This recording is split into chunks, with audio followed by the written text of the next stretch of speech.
Je krátko po 8:30 a my práve vchádzame do obce Jarovnice a začíname pátranie po armáde nezamestnaných, ktorí by tu niekde mali zametať ulice.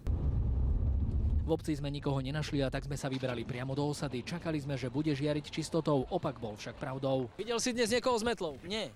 No však oni tam sú, nie asi dnuka, na obecný úrad. Na obecnom úrade sú, vnútri. Nie budú, oni vonka sú teraz.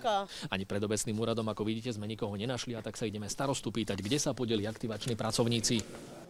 Prečo sa nám skrývate? A mali sme šťastie. Kde máte metly?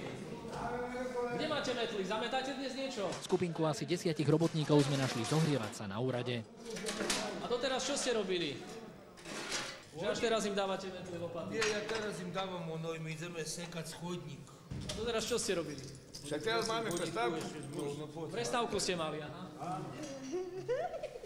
Koľko pracovníkov vlastne takto obec zamestnáva, nám nevedel povedať ani starosta. Čo to neviem presne, devčatá to vedia. Trvalo celých 10 minút, kým to vyrátali na kalkulačke. 1181.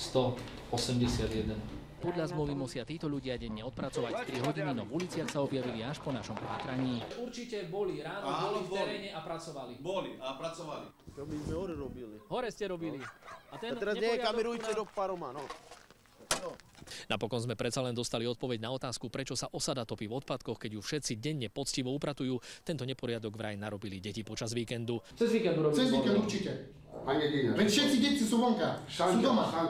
Z Jarovníc Martin Jedinák, televízia Markíza.